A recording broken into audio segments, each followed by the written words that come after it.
በጣም የተለመደ በጣም ጠቃሚ አይነት ሆኖ ግን ጥንዶችን ወይም ባለትዳሮችን አሰልቺ የሚያደርግ የወሲብ አይነት ጥቂት ለውጦችን ብቻ በማድረግ ወይም በማሻሻል እንዴት አድርገን አስደሳችና ጣፋጭ ማድረግ እንችላለን የምለውን እናያለን። ዛሬ ማጋራችሁ መረጃ ስለ ሚሽነሪ ፖዚሽን ነው።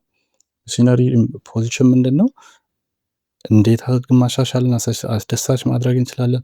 ከታች ጠብቁን። ይህ ፖዚሽን አይነት በብዙዎች ዘንድ አሰልቺ የሚባል ቢሆንም እንዴት አድርገን ጣፋጭ ማድረግ እንችላለን የምለውን ከመጀመሪያ እስከ መጨረሻው እነግራችኋለሁ። ውድ ቤተሰቦች ሰብስክራይብ ማድረግና ቪዲዮውን እስከ መጨረሻው ማየት እንዳትረሱ፣ ጠቃሚ መረጃ ታገኛላችሁ። ስለዚህ ሚሽነሪ ፖዚሽን ምንድነው ከምለው ስንጀምር ይሄ ሚሽነሪ ወይም ሚስዮናዊ ፖዚሽን የሚባለው እንግዲህ በዓለም ላይ በብዛት ከሚዘወተሩ የወሲብ አቀማመጦች ወይም ፖዚሽኖች አንዱ ሲሆን አብዛኛውን ጊዜ ወንዱ ከላይ ሆኖ ሴቷ ከታች በመሆን ትይዩ በመሆን የሚደረግ የወሲብ ፖዚሽን አይነት ነው። ይህ ፖዚሽን አይነት እንግዲህ ፍራሽ ላይ ወይም አልጋ ላይ፣ ሶፋ ላይ ካልሆነም ከፍ ያለ ወንበር ላይ ሊደረግ ይችላል። ብዙ ጊዜ ወንዱ ከላይ ሲሆን ሴቷ ደግሞ ከስር በመሆን እግሯን ከፈት በማድረግና ወደ ራሷ ሰብሰብ በማድረግ ልትሰጥ ትችላለች። ካልሆነ ደግሞ ወንዱ ብልቱን ወደ ሴቷ ብልት ማስገባት በሚጀምርበት ሰዓት ሴቷ እግሮቿን የወንዱ ወገብ ላይ አጣምራ በመጠምጠም ልትሰጥም ትችላለች።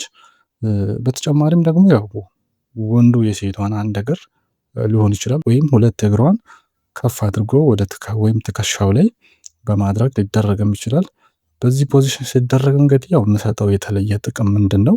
ፊት ለፊት ሆነው ስለሚያደርጉ ሴቷም የወንዱን ወንዱም የሴቷን ፊት ስለሚያዩ የስሜት ምላሽ ወይም የምቾት ሁኔታ ለማንበብ ይመቻቸዋል። ሌላው ደግሞ ከንፈር ለከንፈር መሳሳም ሊሆን ይችላል፣ አንገት መሳም ሊሆን ይችላል፣ ጡትን ማሸት ሊሆን ይችላል። እነዚህ ነገሮች ወይም ጡትን ስቲሙሌት ለማድረግም በጣም ምቹ ፖዚሽን ነው። ስለዚህ በተጨማሪም የወንዱ ብልት ወደ ውስጥ ጠልቆ ስለሚገባና የላይኛውን የብልት ክፍል ላይ የሚገኘውን እጅግ ስሜታዊ የሆነውን ከዚህ በፊትም ነግራቸዋለሁ ቂንጥር ወይም የክሊቶሪስ ምንድነው ካልሆነ የብልት ጫፍ ምንድነው እየነካካ በደንብ ገባ ወጣ ስለሚል ሴቶች ቶሎ እርካታ ላይ እንዲደርሱ ያደርጋል ማለት ነው። የአቀማመጥ እንግዲህ በአንዳንድ ሰዎች አሰልቺ ተብሎ ቢታሰብም በሳይንሳዊና በስነ ልቦናዊ እይታ ግን ለሁለቱም አጋሮች በጣም ከፍተኛ እርካታ ሊሰጡ የሚችሉ በርካታ ጥቅሞች እንዳሉ ሳይንስ ያሳያል ማለት ነው። ሌላው እንግዲህ የምናየው ምንድነው? ስሜታዊና ሳይንሳዊ የእርካታ ምክንያቶች ምንድን ናቸው የሚለው ነው። እንግዲህ ጥናቶች እንደሚያመለክቱት የወሲብ እርካታ በአካል መነቃቃት ብቻ ሳይሆን በስሜታዊ ትስስርና በጥንዶቹ የመግባባት ሁኔታ ላይ የተመሰረተ ነው። ሌላው የስሜት ትስስርና የሆርሞን ልቀት ይወስናል ማለት ነው። ይሄ አይነቱ የሚሽነሪ ፖዚሽን አይነት ጥንዶች ፊት ለፊት እንዲገናኙ ወይም አይን ለአይን እንዲተያዩና እንዲሳሳሙ ያስችላቸዋል። ይህ አካላዊ ቅርበት ምን ይፈጥራል? ኦክሲቶሲን ወይም የተባለውን የፍቅርና የመተሳሰሪያ ሆርሞን በሰውነት ውስጥ እንዲለቀቅ ያደርጋል ማለት ነው። ይህ ሆርሞን እንግዲህ ለስሜታዊ እርካታና ጥልቅ መተሳሰር በጣም ወሳኝ ሆርሞን ነው ማለት ነው። ሌላው የቁጥጥር ምቹነት ነው። ይህን ፖዚሽን ስንጠቀም በቁጥጥር ምቹነት ነው። እሱም ፖዚሽኑ የማቀማመጡ ለአጋሮቹ የመንቀሳቀስ ነፃነት ስለሚሰጥ ከላይ ያለው ሰው የጥልቀቱንና የመንቀሳቀሻውን ፍጥነት የመቆጣጠር አቅም አለው። ከታች ያለው ሰው ደግሞ የወገብ አቀማመጥን በመቀየር የራሱን ምቾት ማስተካከል ይችላል ማለት ነው። ሌላኛው የምናየው የደህንነት ስሜት ነው። ደህንነት ስሜት በአቀማመጡ የሚገኘው አካላዊ መተቃቀፍ ወይም መቀራረብ ለብዙዎች በተለይም ለሴቶች የደህንነትና የፍቅር ስሜትን ይፈጥራል። ይህ የስነ ልቦና ምቾት ለወሲባዊ እርካታ መገኘት ትልቅ ሚና ይጫወታል ማለት ነው። እንግዲህ ሌላው የምናየው ምንድነው? ይህን አቀማመጥ ፖዚሽን ለማሻሻል ከዚህ በታች የምነግራችሁን በመተግበር እየበለጠ ምቹ ማድረግ ትችላላችሁ ማለት ነው። ያው ብዙ ጥንዶች ያው ይህን አቀማመጥ ሲጠቀሙ የሚገጥማቸው ዋና ችግር ምንድነው? የማነቃቂያ ወይም ስቲሙሌሽን እጥረት ነው። ያው ያ ሲባል ብዙ ጊዜ ክሊቶሪስ ስቲሙሌት ለማድረግ ወንዱ ላይመቸው ይችላል። ለሴቷ ግን ምቹ ስለሚሆን ሴቷ የራሷን ኢንተር ወይም ስቲሙሌት ማድረግ ትችላለች ወይም ማነቃቃት ትችላለች።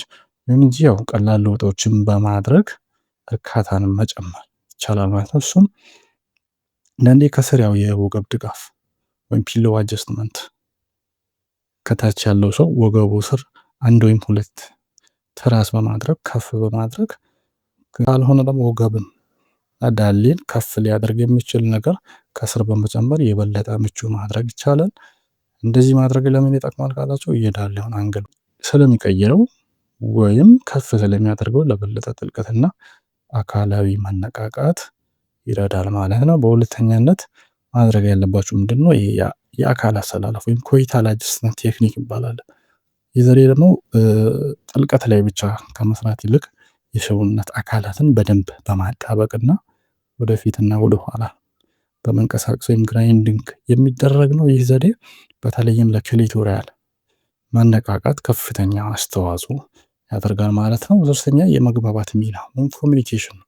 ሳይንሳዊ እውነታው እንደሚነግረን እንግዲህ ምንም አይነት አቀማመጥ ቢመረጥ ከፍተኛ እርካታ የሚገኘው አጋሮች ስለምቾታቸውና ስለሚፈልጓቸው የንክኪ አይነቶች በግልጽ ሲነጋገሩ ነው። የትኛው ቦታ ላይ ሲነኩ እንደሚረኩ፣ ምን አይነት ፍጥነት እንደሚያስደስታቸው መነጋገር የወሲብ ህይወትን ጥራት በአስገራሚ ሁኔታ ይጨምራል ማለት ነው። ስለዚህ የሚስዮናዊ ወይም የሚሽነሪ አቀማመጥ ወይም ፖዚሽን እርካታ የሚለካው በአካል ብቻ ሳይሆን አጋሮቹ በሚፈጥሩት የስሜት ማስተሳሰር ነው። በአቀማመጡ ላይ እንግዲህ የሚደረጉ ትናንሽ አካላዊ ማስተካከያዎችና በግልጽ በመነጋገር ይህንን የአቀማመጥ ለሁለቱም ወገኖች በጣም ውጤታማና አርኪ ሊያደርጉ ይችላል። ይህ መረጃ ከተመቻችሁና ከጠቀማችሁ ቻናሉን ሰብስክራይብ፣ ቪዲዮን ላይክ እና ሼር እንዲሁም የደወል ምልክት መጫን እንዳትረሱ። ጥያቄ አስተያየት ካለም ኮመንት ላይ አስቀምጡ። በሌላ መረጃ እስከምንገናኝ በሰላም ቆዩ።